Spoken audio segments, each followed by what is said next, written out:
Dear students, ecology और phytogeography के paper में हम प्रकाश में ही आगे अध्ययन करेंगे। लास्ट लेक्चर में हमने लाइट के बारे में पढ़ा था, जिसमें हमने उसकी ग्लोबल रेडिएशंस, कुल कितनी इंटेंसिटी है लाइट की, उसकी वेवलेंथ कहाँ से कहाँ तक रेंज होती है एटमॉस्फेयर में, कितना अमाउंट अर्थ यूटिलाइज करती है, कितना रिफ्लेक्ट करती है, कितना एब्जॉर्ब करती है, और फोटोसिंथेटिकली कौन से रेडिएशंस यूटिलाइज होते हैं, कौन से एक्टिव रेडिएशंस हैं, इसके बारे में हमने स्टडी करी थी। आज लाइट के सेकंड भाग में हम उससे आगे स्टडी करेंगे फोटोपीरियोडिज्म, हेलियोफाइट्स और स्कायोफाइट्स के बारे में। जैसा कि आप जानते हैं कि अलग अलग प्रकाश की तीव्रता में उगने वाले पौधों को इनसे उपलब्ध प्रकाश तीव्रता के आधार पर दो भागों में बांटा गया है। मतलब the amount of light a plant receive, जितनी एक plant amount of light receive करता है उसके आधार पर जो इंटेंसिटी पादप को प्राप्त होती है, उसके आधार पर पौधों को दो वर्गों में बांटा गया है। वो पौधे जो कम तीव्रता या छाया में अपना जीवन यापन करते हैं उनको छायातापी या स्कायोफाइट्स कहते हैं। इसके विपरीत वो पौधे जो तेज़ धूप में उच्च प्रकाश तीव्रता में उगते हैं उनको सूर्यतापी कहते हैं। मतलब सिर्फ प्रकाश की तीव्रता के आधार पर प्लांट्स को दो भागों में डिवाइड किया गया है। पहला है छायातापी, जो कि छाया में या कम प्रकाश की तीव्रता में अपना जीवन यापन करते हैं, और दूसरे वह पौधे जिन्हें तेज़ धूप की आवश्यकता होती है या फिर उच्च प्रकाश की तीव्रता की आवश्यकता होती है, उन्हें सूर्यतापी कहा जाता है।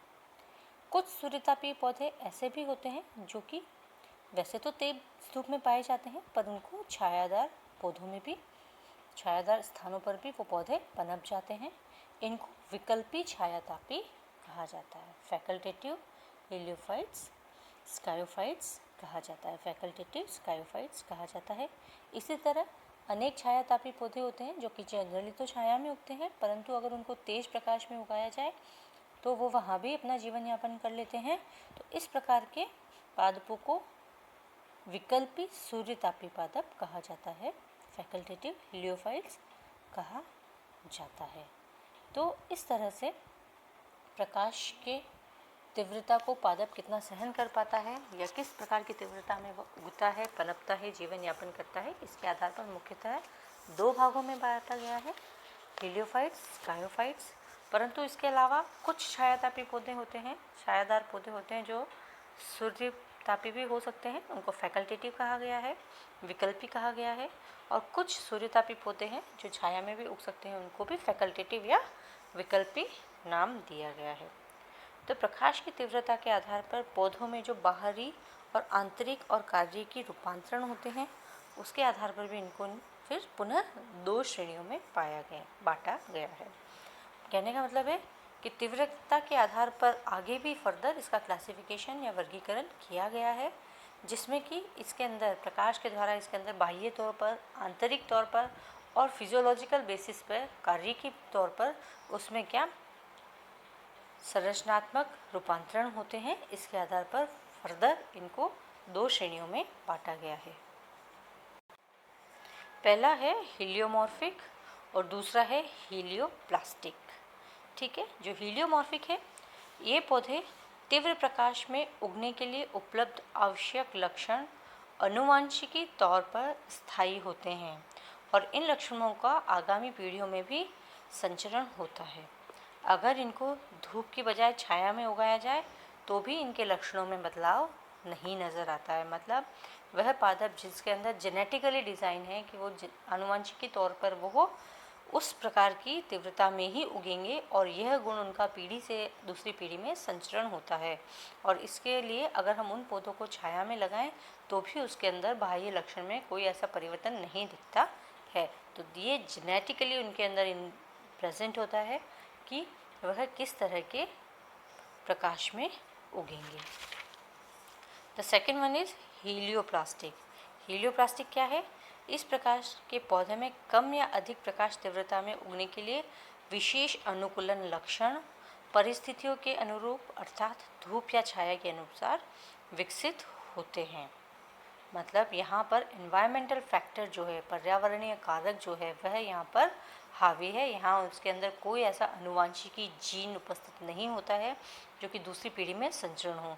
उस पौधे को आप जिस प्रकार के वातावरण में लगाएंगे वह उस प्रकार के वातावरण में ढल जाएगा, उसके अनुसार उसके अंदर लक्षण उपस्थित हो जाएंगे और परिस्थिति के अनुसार आप उसको धूप या छाया में लगा सकते हैं। जैसे कि यदि पौधे को तेज़ धूप में उगाया जाए तो इसकी पत्तियां कम चौड़ी, मोटी और चरमिल होगी, परंतु अगर इसको छाया वाले स्थान में लगा दिया जाए तो पत्तियां चौड़ी और पतली होती हैं। इसके बाद अगर वापस उसको धूप में लगाया जाए तो फिर से लक्षण विविध हो जाते हैं, मतलब फिर से पत्तियां मोटी और कम चौड़ी हो जाती है। तो यहाँ पर एनवायरमेंटल फैक्टर जो है, पर्यावरणीय कारक है, वह यहाँ पर ज़्यादा इफ़ेक्ट डालता है।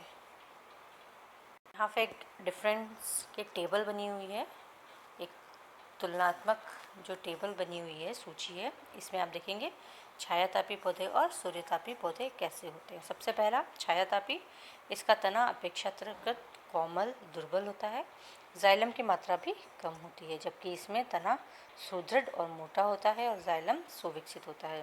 दूसरा, छायातापी पौधे की पत्तियां बड़ी, चौड़ी और गहरे रंग की होती है, पतली होती है, जबकि सूर्यतापी जो पौधे हैं उनमें पत्तियां छोटी, चरमिल, मोटी और हल्के रंग की होती है। यह कटी हुई हो सकती है या पिच्छी के रूप से संयुक्त होती है, या फिर कंपाउंड, जो पिनेटली कंपाउंड लीफ हो सकती है। थर्ड डिफरेंस है, छायातापी क्या होते हैं, इसके पर्ण मध्योतक में प्रायः केवल एक ही प्रकार की कोशिकाएं, मतलब कि स्पंजी पेरेन्काइमा ही पाई जाती है, जिसके बीच में इंटरसेल्युलर स्पेस भी बड़े और स्पष्ट होते हैं। अगर हम एनाटॉमी की बात करें तो इसके अंदर जो है लीफ के सेक्शन में जो मेसोफिल होती है उसमें एक ही तरह की कोशिकाएं पाई जाती है, स्पंजी मृदुतक, और जिसके बीच में जो अंतरकोशिकीय अवकाश होता है, इंटरसेल्युलर स्पेस होता है, वह भी बड़ा और स्पष्ट होता है। सूर्यतापी पौधे में क्या होता है कि उसके अंदर दो प्रकार की कोशिकाएं पाई जाती है, जैसे पैलिसेड और स्पंजी पेरेन्काइमा, दो अलग अलग तरह की पाई जाती है, और उसके अंदर स्पंजी पेरेन्काइमा के अंदर जो इंटरसेल्युलर स्पेसेस हैं वो कम होते हैं, छोटे होते हैं, अधिक स्पष्ट नहीं होते हैं, खम्भ तक में तो बिल्कुल भी नहीं होते हैं।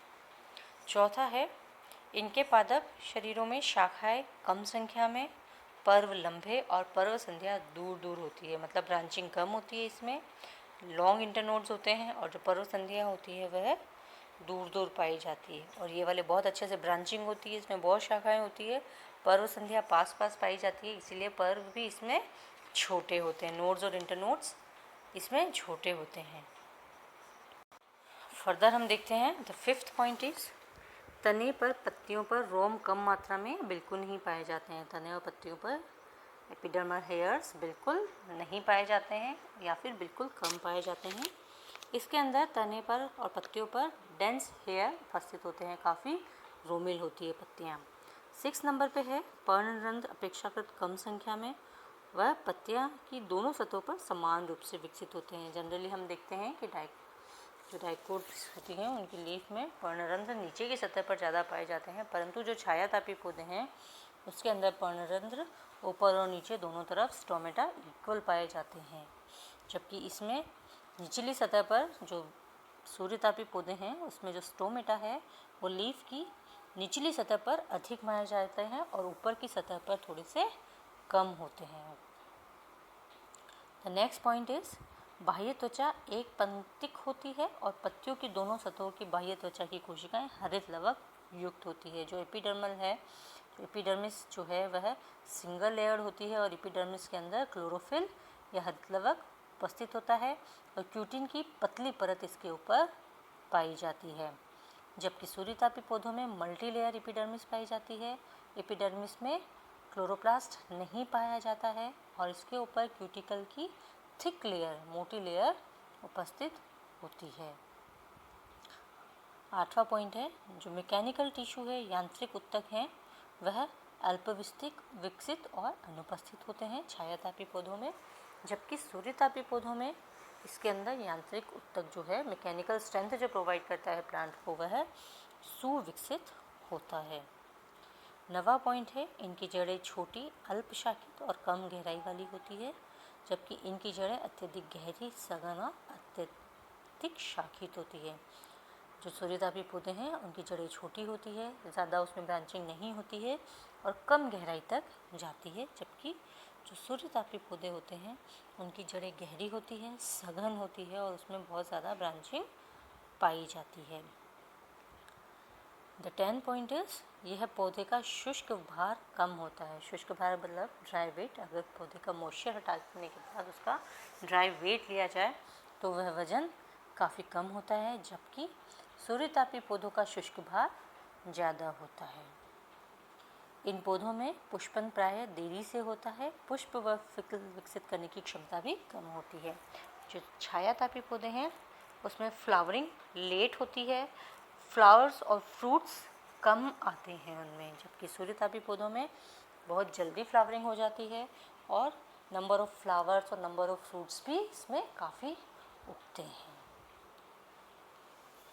तो इसमें है कि दोनों में मेजर डिफरेंस है। छायातापी पौधे छोटे होते हैं, ये पौधे बड़े होते हैं। छायातापी पौधों में ब्रांचिंग कम होती है, शाखाएं कम निकलती है। सूर्यतापी में अच्छा शाखित और बड़ा पौधा होता है।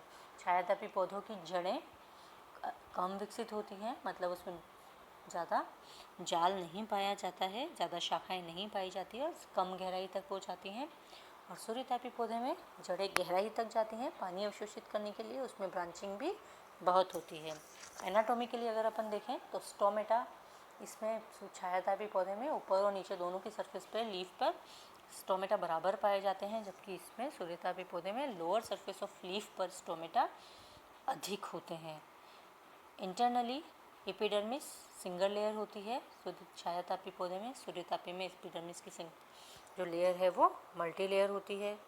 छायातापी पौधे में एपिडर्मिस एक लेयर की होती है, उसमें क्लोरोप्लास्ट पाया जाता है और उसके ऊपर क्यूटिकल की पतली परत पाई जाती है, जबकि सूर्यतापी पौधे में क्यूटिकल मोटी होती है, एपिडर्मिस 2 या 3 लेयर होती है और उसके अंदर क्लोरोप्लास्ट अनुपस्थित होता है।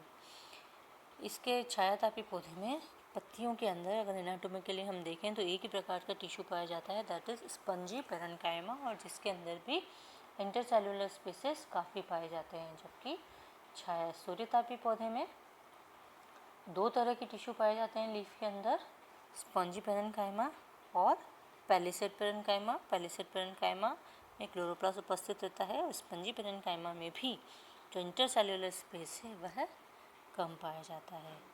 इन पौधों का शुष्क भार कम होता है और सूर्यतापी पौधों का शुष्क भार अधिक होता है। इसमें फूल कम आते हैं, फ्रूट्स और फ्लावर्स भी कम बनते हैं, जबकि इसमें पुष्पन अधिक होता है और फल और फूल भी ज़्यादा बनते हैं। आगे हम और डिफरेंसेस देखें तो 12 पॉइंट है, इसके कोशिका का रस का जो pH होता है वह अधिक होता है और इस वजह से इसमें परासरण दाब कम होता है। कोशिका सेल सेप का जो pH है वह अधिक होता है और इस वजह से इसके अंदर ऑस्मोटिक प्रेशर कम रहता है, जबकि सूर्यतापी पौधे में जो सेल सेप है वो उसका pH कम रहता है, मतलब वो अधिक अम्लीय होता है और उसके अंदर परासरण दाब भी अधिक होता है। 13 पॉइंट है, ये पौधे अपेक्षाकृत लंबी अवधि की शुष्क और अधिक ताप वाली स्थिति को सहन नहीं कर सकते हैं, जबकि सूर्यतापी पौधे अगर शुष्क हो जाता है वातावरण और अगर अधिक ताप होता है तो ये आसानी से इसको सहन कर सकते हैं। 14 पॉइंट है, इसमें कार्बोहाइड्रेट और नाइट्रोजन का अनुपात कम होता है और इसमें C रेशियो N ज़्यादा होता है। 15 पॉइंट, वाष्पोत्सर्जन की दर कम होती है लेकिन प्रकाश संश्लेषण अधिक होता है। इसमें प्रकाश संश्लेषण कम होता है और वाष्पोत्सर्जन और शोषण की दर अधिक होती है। 16वां पॉइंट है, छायातापी पौधों में पोटेशियम की मात्रा अधिक होती है और सूर्यतापी पौधों में पोटेशियम की मात्रा कम होती है। 17 पॉइंट है, बीज के प्रति ग्राम शुष्क भार में ऊर्जा की कैलोरीज कम होती है, जबकि बीज के ऊर्जा अधिक मानी जाती है सूर्यतापी पौधों में। तो यहाँ से फिजियोलॉजिकल पॉइंट्स शुरू हो गए कि कार्यकी इनमें क्या अंतर पाए जाते हैं। तो 12th पॉइंट है इसका कि इसके कोशिका रस का अगर pH अधिक होता है तो परासरण दाब कम होता है, मतलब इसके pH की वैल्यू ज़्यादा होती है, ये थोड़ा एल्कलाइन साइड में होता है और इसमें परासरण दाब कम होता है। जबकि सूर्यतापी पौधों में कोशिका रस अधिक अम्लीय होता है, परासरण दाब अधिक होता है, इसकी वजह से सक्शन ऑफ वाटर, परासरण दाब अधिक होगा तो पानी कोशिकाओं के अंदर अधिक प्रवेश करेगा। नेक्स्ट है, ये पौधे अपेक्षाकृत लंबी अवधि की शुष्क और अधिक ताप वाली स्थिति को सहन नहीं कर सकते हैं, क्योंकि ये छायातापी पौधे हैं। तो अगर ज़्यादा समय के लिए अगर इनको हम ड्राई रखें और ज़्यादा टेम्परेचर हो तो ये उस चीज़ को सहन नहीं कर सकते हैं। जबकि जो सूर्यतापी पौधे हैं जिनकी सनलाइट में रहने की प्रैक्टिस होती है, वो अगर ड्राई एटमॉस्फेयर हो जाए और टेम्परेचर हाई हो जाए तो ये उस चीज़ को आसानी से सहन कर सकते हैं। जो छायातापी पौधे हैं उसमें कार्बन से नाइट्रोजन का जो रेशियो होता है वो कम होता है, जबकि यहाँ पर कार्बन से नाइट्रोजन का रेशियो अधिक होता है। जो अनुपात है, मतलब कार्बन ज़्यादा है नाइट्रोजन कम है, और यहाँ पे कार्बन और नाइट्रोजन का जो रेशियो है वह कम होता है। छायातापी पौधे में वाष्पोत्सर्जन की दर कम होगी, नेचुरल है, क्योंकि ये धूप में नहीं उगते हैं, ये छाया में होते हैं, तो यहाँ वाष्पोत्सर्जन की दर कम होती है, लेकिन प्रकाश संश्लेषण यहाँ पर अधिक होता है। जबकि सूर्यतापी पौधों में प्रकाश संश्लेषण कम होता है और वाष्पोत्सर्जन की दर ज़्यादा होती है और श्वसन भी अधिक होता है। छायातापी पौधों में पोटेशियम की मात्रा अधिक होती है, जबकि सूर्यतापी पौधे में पोटेशियम की मात्रा कम होती है। अगर हम बीज के ड्राई वेट की बात करें तो अगर हम ड्राई वेट लेते हैं तो उसमें जो कैलोरीज होती है वह सूर्यतापी पौधे में अधिक होती है और छायातापी पौधे में कम पाई जाती है। अगर हम एग्जाम्पल्स देखें कि हमारे आसपास कौन कौन से सूर्यतापी प्रकाश प्रिय हेलियोफाइट्स पाए जाते हैं और कौन कौन से छायातापी या स्कायोफाइट्स पाए जाते हैं, तो इसमें सबसे बेस्ट एग्जाम्पल अगर हम देखें तो इस सेमल है, सूरजमुखी है, सागवान है और साल है। ये मुख्य पौधे हैं जो कि सूर्यतापी होते हैं और प्रकाश की उपस्थिति में अच्छे से ग्रो करते हैं। जबकि ज़ाइलिया, एबीज और टैक्सस, ये जो कुछ पौधे हैं ये छायातापी या छायाप्रिय होते हैं और यह छाया में अधिक लगते हैं। तो यह आपके था मुख्य स्कायोफाइट्स और हीलियोफाइट्स में अंतर, किस तरह ये पौधे होते हैं, कहाँ पाए जाते हैं और किस तरह के वातावरण में ये उगते हैं। इनके अंदर बाह्य आकारिकी, आंतरिक संरचना और कार्यिकी के आधार पर इसमें कई विविधताएं पाई जाती है, जिसका कि तुलनात्मक जो विवेचन है वह भी आपके दिया हुआ है। तो यह आपका पूरा कंप्लीट टॉपिक दिखता है। लाइट में आगे हम और भी अध्ययन करेंगे, लाइट के बारे में, उसकी यूटिलिटी के बारे में, उसके ड्यूरेशन के बारे में, जहाँ पे फोटो पीरियोडिज्म क्या होता है और प्रकाश किस तरह से पादप के लिए इम्पॉर्टेंट होता है, ये हम नेक्स्ट लेक्चर में पढ़ेंगे। Thank you dear students, I hope यह आपके लिए यूज़फुल होगा और आपको समझ में आएगा।